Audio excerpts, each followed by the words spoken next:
Чрезвычайная ситуация в окружении Путина. Удар по правительственному кортежу. Спецслужбы подняты по тревоге. У Путина экстренно просят помощи срочные звонки в Кремль. Шокирующее решение Украины. Болезненные уступки. Зеленский готов идти на условия России. Смертная казнь для коррупционеров РФ. Вопрос уже на повестке дня. Громкое дело. У экс-мэра отобрали $20 миллионов. Атака России по Германии. Берлин. Главная цель. Предупреждение Европе. Зеленский против Запада и Трампа. Скандальные слова. Предательство Украины. НАТО бросает партнера. Позиции оставлены. Украинские подразделения отступили. Армия РФ поглощает город. Резкое изменение на линии фронта. И скандал с похищением невесты в Казахстане, а также необычная покупка белоруса. Психбольница за $100 для жизни и для души. Об этом и не только. Досмотрите. Друзья, всем привет! Это «Время Прядков». Коротко, четко и по делу о том, о чем говорят в мире. Поддержите прямо сейчас лайком, комментарием и репостом, а я начинаю. Преступление без наказания. В Германии гражданина Ирака, толкнувшего 16-летнюю украинку под поезд, сочли невменяемым. Теперь он может избежать тюремного срока. Прокуратура Нижней Саксонии требует его бессрочного помещения в психиатрическую клинику вместо заключения. Трагедия произошла в августе прошлого года на вокзале Фридланда. 31-летний мужчина внезапно толкнул девушку с платформы. Шансов остановить проезжающий мимо поезд не было. Сначала подозреваемый заявил полиции, что просто нашел тело, его не задержали, однако позже экспертиза обнаружила его ДНК на плече жертвы, и мужчину арестовали. По версии прокуратуры, он был невменяем и не осознавал своих действий. Девушка, погибшая от его рук, это беженка из Мариуполя, которая уехала в Германию, спасаясь от войны. По мнению прокуратуры, мужчина страдает шизофренией и на момент совершения преступления был невменяем. Поэтому вместо обычного уголовного процесса инициируется процедура мер безопасности. Вместо тюремного заключения рассматривается помещение в психиатрическую больницу закрытого типа. Берлин готовит возврат сирийских мигрантов, хотят отправить домой. Мерц на следующей неделе обсудит возвращение сирийских мигрантов на родину с президентом Сирии Ахмедом аш-Шараа. Переговоры пройдут в Берлине, и вопрос репатриации среди ключевых тем. У нас есть много важных тем для обсуждения, как вы уже упомянули, включая возвращение сирийцев на родину. Для этого необходимо вести диалог с теми, кто несет ответственность на месте. Это один из факторов, лежащих в основе запланированной на следующую неделю встречи. До нитки. Громкое решение в России. Экс-мэра Сочи лишили роскоши. Государство забрало имущество на 1,6 миллиардов рублей. Это около $20 миллионов. Активы Алексея Капайгородского обращены в доход государства, пишут Россми, уточняя, что речь идет о 50 объектах недвижимости, 15 земельных участках, 10 автомобилях, а еще часы, ювелирные изделия, элитный алкоголь, иконы, редкие книги и деньги. Капайгородский проходит по делу о растрате и получении взятки. Смертная казнь нужна России. В этом уверена партия коммунистов. Такой приговор необходимо выносить за коррупцию в особо крупных размерах. С предложением о возвращении такой меры наказания депутаты собираются обратиться к Валентине Матвиенко и говорят, что опираются не на практику Китая, а на опыт СССР. Особо крупный размер этот должны совместно определить Верховный суд, прокуратура, законодатели и общественность. Думаю, что это должно быть от какого-то количества миллионов рублей. Конечно, должны быть прописаны смягчающие обстоятельства. Но если речь идет об организаторах коррупционных схем, то, безусловно, должна быть смертная казнь. Украинцы против выборов, если голосование будет проводиться онлайн. По данным опроса Киевского международного института социологии, 60% граждан Украины негативно относятся к идее онлайн-выборов из-за рисков фальсификации. В то же время 35% опрошенных поддерживают такой формат волеизъявления. При этом почти 70% украинцев не верят, что мирные переговоры, которые сейчас проходят при посредничестве США, приведут к устойчивому миру. На вопрос «А почему вы сомневаетесь в успешности переговоров?» половина опрошенных заявляет: Путин не хочет настоящего мира, и при случае Россия снова попробует напасть на Украину.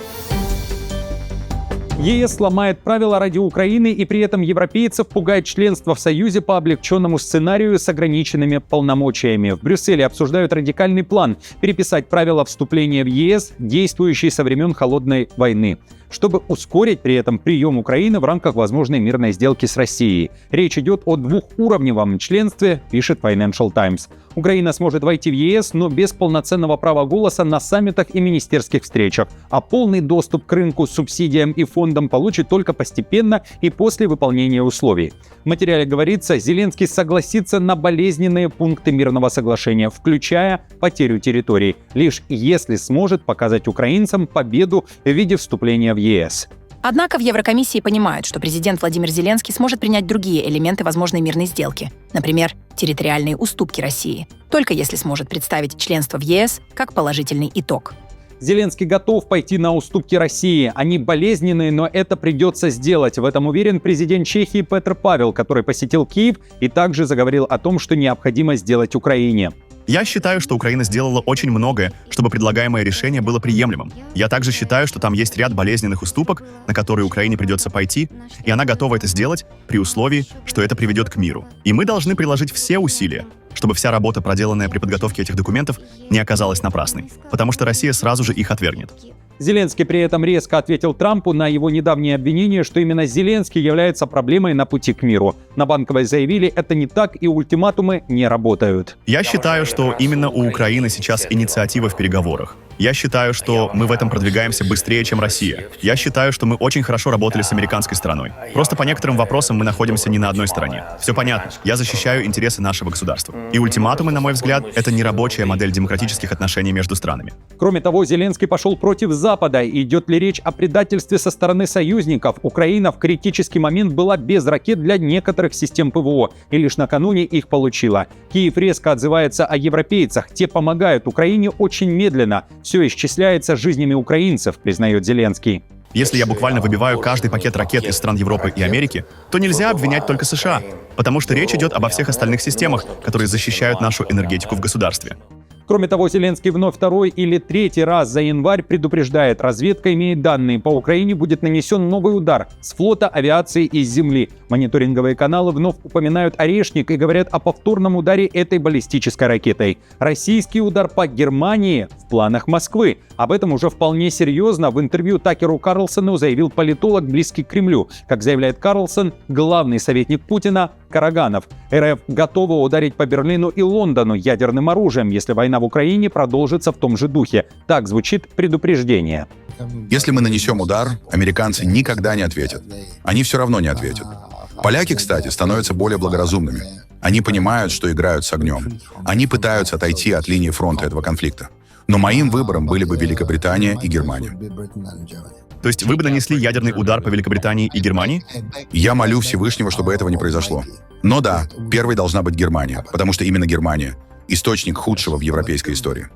Друзья, с учетом всех последних событий, особенно тех, которые удивили нас с начала этого года, что думаете о таких заявлениях, о ядерной войне? Кому, зачем, для чего? Пишите, как и прежде, свои ответы под этим видео. Давно не говорил вам всем спасибо за вашу поддержку, поэтому исправляюсь. Спасибо большое за каждое слово, лайк, подписку и просмотр. Спасибо, что ежедневно многие из вас уже длительное время со мной. Спасибо вам за этот выбор. А я продолжаю. Армия России поглощает город. Украинские силы обороны оставили позиции. Мониторинговый канал Deep State пишет о продолжающихся боях за Гуляйполе в Запорожской области Украины, на юге страны. ВС РФ продолжает методично съедать населенный пункт, закидывая его волнами малых штурмовых групп. Об этом пишут аналитики. В свежем обновлении видно резкое расширение красной зоны в районах, где российские подразделения давно пытались закрепиться. Их численность стала доминирующей, говорится в сообщении. В результате украинские подразделения отступили. В последнем обновлении все могли увидеть существенное расширение красной зоны в городе, где враги уже давно фиксировались, все время пытались закрепиться, и со временем их численность в этой части стала преобладающей, что вынудило бойцов сил обороны оставить позиции.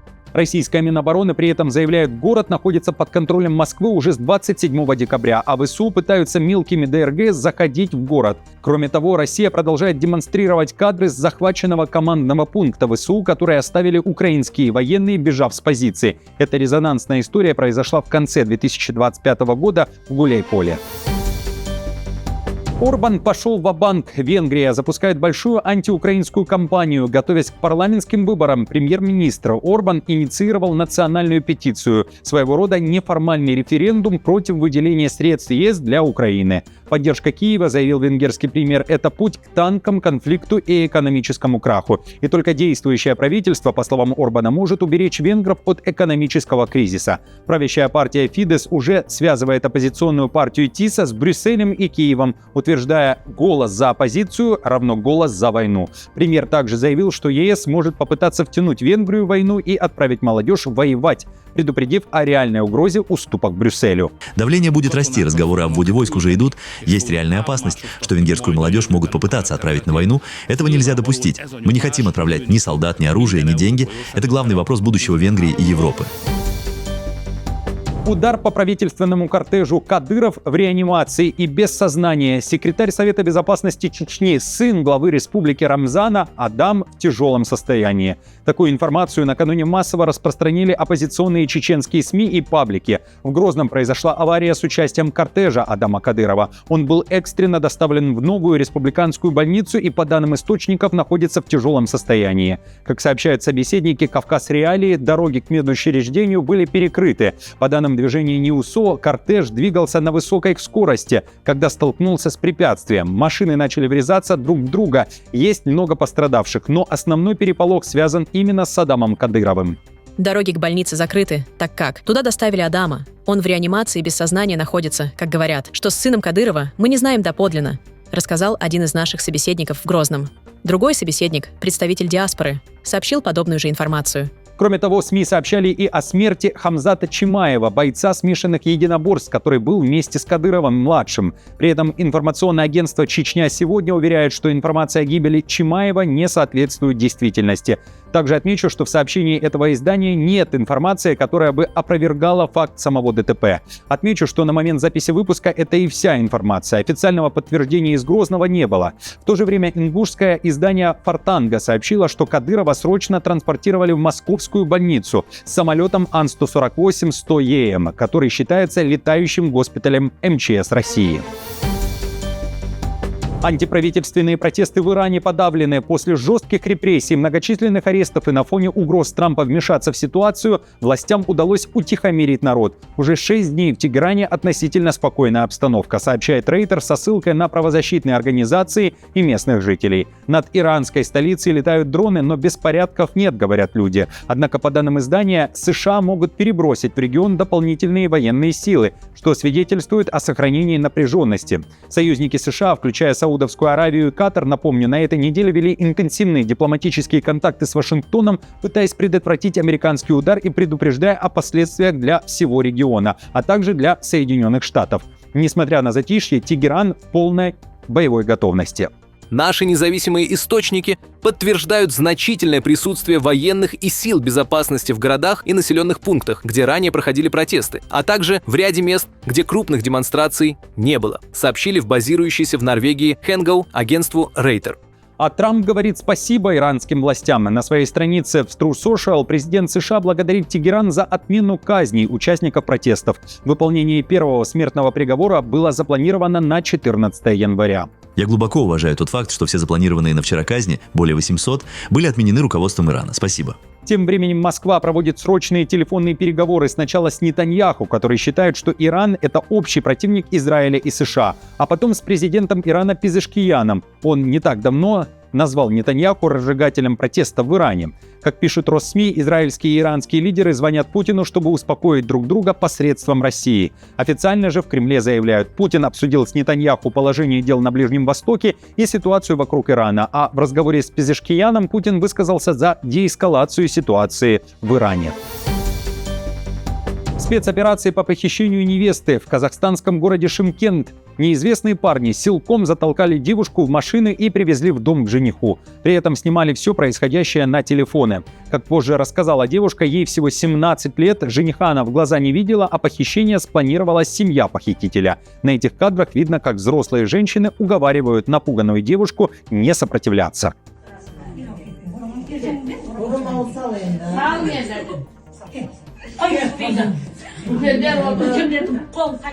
Также у девушки отобрали телефон и потребовали написать расписку о том, что она пришла в дом жениха добровольно. Когда украденная невеста отказалась, ей стали угрожать, а потом жених, похититель, надругался над девушкой. Жительница Казахстана говорит, что ей удалось сбежать. Теперь она добивается, чтобы все виновные понесли самое строгое наказание. Полиция уже начала расследование, подозреваемые задержаны. Напомню, что в Казахстане существует уголовная ответственность за принуждение к браку. И напоследок, как не сойти с ума. Беларусь купил психбольницу с землей в 1,5 гектара всего за $100. Покупка легальная, старое здание и еще несколько построек в придачу продавались на государственном аукционе. После пожара в 2019 году больница стала заброшкой. О необычном приобретении пишет издание Online Nearby. Находится весь этот комплекс в 150 километрах от Минска. Дмитрий, так зовут владельца недвижимости, устроил в стенах бывшей психлечебницы художественную галерею. Теперь в коридорах и комнатах, которые когда-то были больничными палатами, висят картины самых разных авторов. Классические пейзажи, сюрреалистичные портреты, абстракции. Ремонтировать свою недвижимость Дмитрий не спешит. Хочет, чтобы она сохранилась в первозданном виде. Каждый излом, каждая трещина и облупившая штукатурка выглядят как живой фон, как искусство, но создает его не рука человека, а время и законы физики, говорится в материале журналистов, которые побывали на выставке картин в необычном здании. В подвале главного корпуса, где когда-то хранились продукты, Дмитрий собирается сделать кинотеатр и обустроить клуб. У меня 4000 квадратов недвижимости, зачем мне что-то снимать? Удивляется мужчина и проводит нас в свою квартиру. Ею стал рентген-кабинет, внутри довольно уютно, а главное тепло. Хозяин поставил здесь печку. Друзья, на этом все. Спасибо вам большое за просмотр. Спасибо, что каждый день со мной. Хорошего вам дня и не забудьте поддержать лайком, подпиской и комментарием. До встречи уже завтра.